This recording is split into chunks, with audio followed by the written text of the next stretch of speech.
ലോകമനസാക്ഷി ഞെട്ടിച്ച ഫ്രാൻസ് കൂട്ട ബലാത്സംഗ കേസിൽ വിധി ഇന്നാണ്. ജിസേൽ പെലിക്കോട്ട് എന്ന 72കാരിയെ ആഗോള സ്ത്രീപക്ഷ ഐക്കണാക്കി മാറ്റിയ കേസിൽ 51 പേരുടെ ശിക്ഷാവിധിയാണ് വരാനിരിക്കുന്നത്. ബലാത്സംഗങ്ങൾ ആസൂത്രണം ചെയ്ത മുൻ ഭർത്താവിന് 20 വർഷം കഠിന തടവാണ് ജിസേലിന്റെ അഭിഭാഷകൻ ആവശ്യപ്പെട്ടിരിക്കുന്നത്.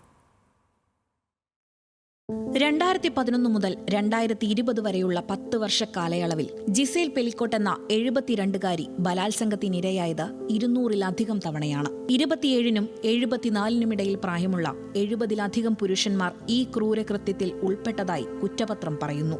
ഉറക്ക ഗുളികകളും മറ്റു മയക്കുമരുന്നുകളും നൽകി ജിസേലിനെ മയക്കി കിടത്തിയ മുൻ ഭർത്താവ് ബലാത്സംഗത്തിൽ ഉൾപ്പെട്ട അപരിചിതരെ റിക്രൂട്ട് ചെയ്തത് ഓൺലൈനിലൂടെയാണ്. 2020-ൽ മറ്റൊരു ലൈംഗികാതിക്രമ ശ്രമത്തിനിടെ അറസ്റ്റിലായ ഡൊമിനിക് പെലിക്കോട്ടിന്റെ ഫോൺ പരിശോധിച്ച പോലീസാണ് ബലാത്സംഗ ദൃശ്യങ്ങൾ കണ്ടെടുത്തത്.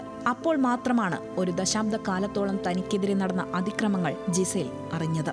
ഡൊമിനിക് പെലിക്കോട്ട് അടക്കം 51 പേർ കേസിൽ വിചാരണ നേരിട്ടു. ചിലർ കുറ്റസമ്മതം നടത്തി. ചിലർ ജിസേലിന്റെ സമ്മതമില്ലാതെയാണ് ബലാത്സംഗമെന്നറിഞ്ഞില്ലെന്ന് വാദിച്ചു.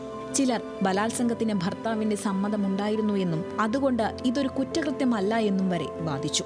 HIV ബാധിതനായ പ്രതികളിലൊരാൾ ജിസേലിനെ 6 തവണ ബലാത്സംഗത്തിനിരയാക്കി. പ്രതികളിൽ മാധ്യമപ്രവർത്തകരും ആരോഗ്യ പ്രവർത്തകരും അഗ്നിരക്ഷാ സേനാംഗങ്ങളും വരെയുണ്ടായിരുന്നു.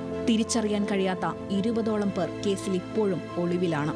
ജിസേലിനെ അബോധാവസ്ഥയിൽ കണ്ട് പിൻവലിഞ്ഞ ബലാത്സംഗത്തിൽ പങ്കാളികളാകാത്തവരുടെയും മൊഴികളും അന്വേഷണ റിപ്പോർട്ടിലുണ്ട്.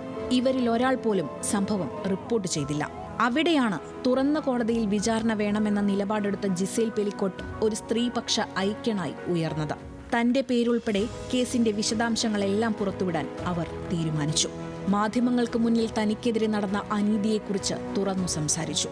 ഇരയല്ല, കുറ്റവാളിയാണ് ലജ്ജിക്കേണ്ടതെന്ന് ധീരമായ നിലപാട് പ്രഖ്യാപിച്ചു. പ്രതികാരമല്ല, നീതിയാണ് തനിക്ക് വേണ്ടതെന്ന് വാദിച്ചു.